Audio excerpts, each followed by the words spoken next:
क्या हाल है जीटीयू वाले दोस्तों। अगर आप सेमेस्टर 4 में हैं और सीओए यानी कि कंप्यूटर ऑर्गेनाइजेशन आर्किटेक्चर का सिलेबस देखकर आपका भी सिस्टम हैंग हो रहा है तो टेंशन छोड़ दो, क्योंकि आज मैं आपके लिए लाया हूँ सीओए के वो 27 मोस्ट एमपी टॉपिक, जिसे करके आप सिर्फ पास नहीं बल्कि टॉप करोगे। तो बिना टाइम वेस्ट किए चलिए चलिए शुरू करते हैं। Welcome back to smart study Gujarat. दोस्तों, सीओ एक ऐसा सब्जेक्ट है जिसमें हम रट्टा नहीं मार सकते, सीधा लॉजिक चलता है। मैंने इस सब्जेक्ट का पेपर पैटर्न एनालिसिस किया है और बहुत अच्छे से सब क्वेश्चन दिखाया है और सब क्वेश्चन को दो सेशन में डिवाइड किया है। फर्स्ट सेशन है मस्ट प्रिपेयर, वो आपको करना ही करना है, और सेकंड सेशन है वो वेरी इंपॉर्टेंट सेशन होगा। तो चलिए शुरू करते हैं। फर्स्ट टॉपिक है assembly language program, Fibonacci, factorial, average और एड। ये 4 प्रोग्राम है। ये आपको लिख लिख के याद करने पड़ेंगे, बिकॉज ये प्रोग्राम आप प्रैक्टिस कर लेना लिख लिख के, क्योंकि ये 4 से 7 मार्क्स का क्वेश्चन है सीधा। और ये प्रोग्राम में 4 में से एक तो पेपर में होगा ही होगा, एक दो कुछ भी कितने भी हो सकते हैं, लेकिन ये टाइप का 4 में से एक प्रोग्राम आपको पेपर में दिखने को मिलेगा। और इसमें प्रोग्राम में एक बात ये जरूरी ध्यान रखें कि जब भी आप कोई रेफरेंस इंस्ट्रक्शन यूज करें ना मेमोरी के लिए, तब उसमें कमेंट मारकर ये जरूर लिखें कि इसका वर्क ये है।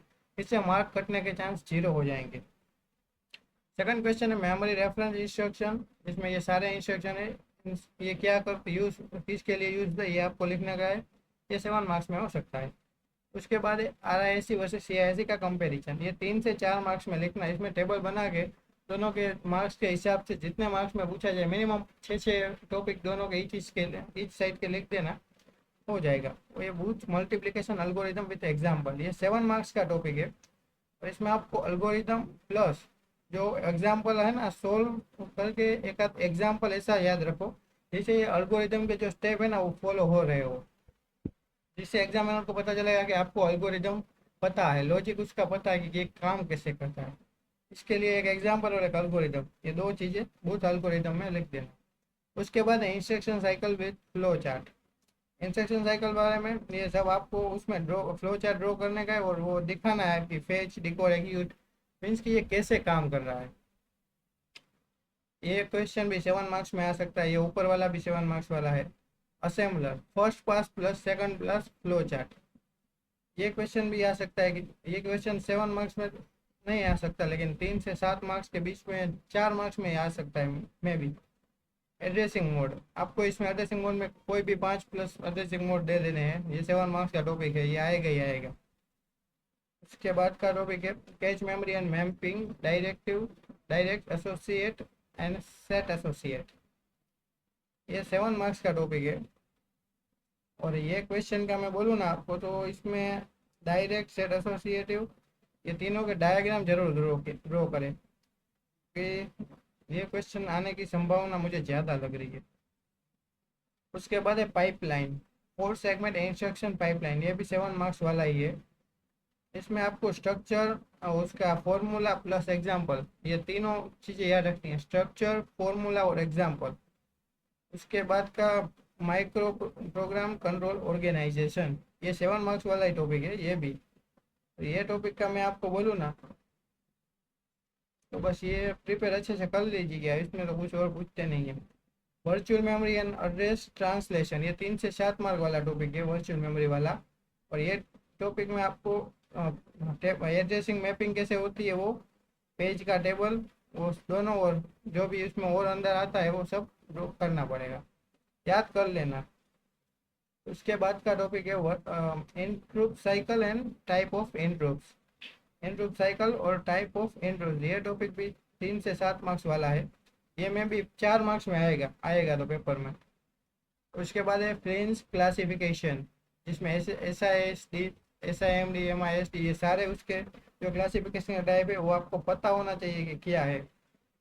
ठीक है, और ये मैं कहूँ ना, तो ये क्वेश्चन भी है ना 3 मार्क्स वाला है, ये 3 मार्क्स में आएगा, इससे ज़्यादा नहीं पूछ सकते। Register stack and memory stack, push और पॉप, ये क्वेश्चन है 4 to 7 मार्क्स वाला, रजिस्टर स्टैक वाला।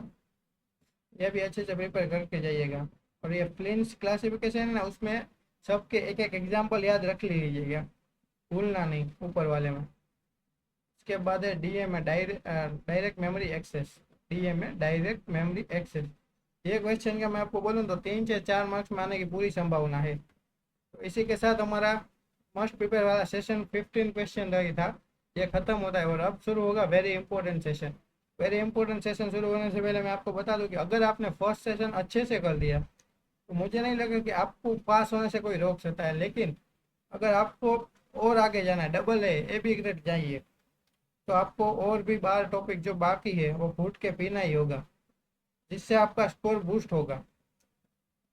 और एग्जामिनर को ये मेन प्रॉब्लम क्या होती है मालूम है? आपको सिर्फ पता पेपर कैसे लिखने हैं ना वो पता होना चाहिए।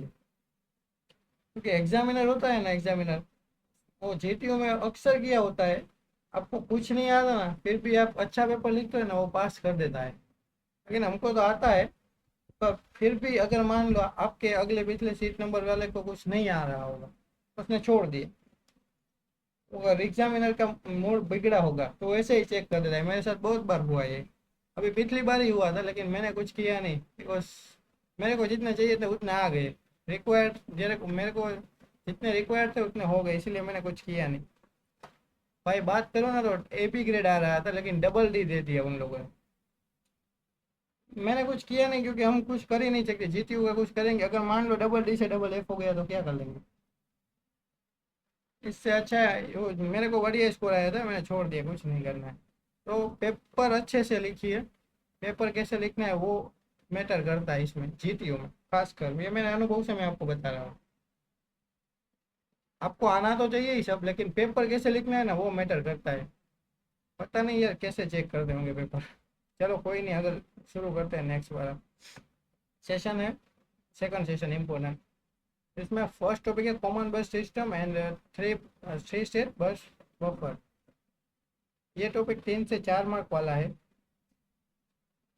देख लेना। इसके चांसेस ये सेकंड वेरी इंपॉर्टेंट वाले के कम है, लेकिन करना तो पड़ेगा हमको, 60+ जाना है तो ये तो करना ही पड़ेगा भाई।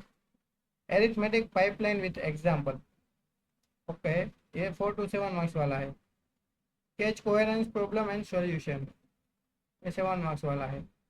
4 bit adder subtractor and circuit, ये भी 3 से 4 मार्क वाला है ये तो। Basic computer register add register, ये 3 मार्क में आएगा। उसके बाद control unit design and timing diagram, ये 7 मार्क्स में आएगा। सब रूटीन इन एएलपी ने बीएसए और बीयूएन, ये क्वेश्चन 3 से 4 मार्क में आएगा। माइक्रो प्रोसेसर इंटरकनेक्शन स्ट्रक्चर, ये क्वेश्चन आपको 4 to 7 मार्क्स में देखने को मिल सकता है। सीपीयू एंड आईओपी कम्युनिकेशन, ये क्वेश्चन 7 मार्क्स वाला है। एडिशन सब्सट्रैक्शन साइन मैग्नीट्यूड, ये 7 मार्क्स वाला है। असिंक्रोनाइज डेटा ट्रांसफर हैंड शेकिंग, ये 4 to 7 मार्क्स वाला है। इंस्ट्रक्शन फॉर्मेट्स, ये आपको 4 मार्क्स में देखने को मिल सकता है। तो दोस्तों ये पूरे का पूरा सेशन खत्म हो गया, लेकिन मैं आपको यही कहूँगा अच्छे से करिएगा। 27 क्वेश्चन मैंने दिए है, सीओए की गारंटी मेरी है भाई, ये करके जाओगे कोई प्रॉब्लम नहीं होगी। और बस यही कहना है, और हमारी स्मार्ट स्टडी गुजरात को सब्सक्राइब करो। कमेंट्स में बताइए आपको कैसा लगा हमारा वीडियो। कीप स्टडिंग, बस यही कहना था। और अगला वीडियो किस सब्जेक्ट का चाहिए वो आप कमेंट में बता सकते हैं। और ये 27 क्वेश्चन आप कर लोगे तो आपको कुछ प्रॉब्लम नहीं होगा। सीओए में डायग्राम का याद रखना, सीओए लॉजिकल है तो इसमें डायग्राम जिस इस क्वेश्चन में है ना वो आप अच्छे से लिख के कर ही लेना याद, क्योंकि डायग्राम के बगैर आपको मार्क्स नहीं मिल सकते अच्छे। बस थैंक यू, सब्सक्राइब और लाइक करना ना भूलें।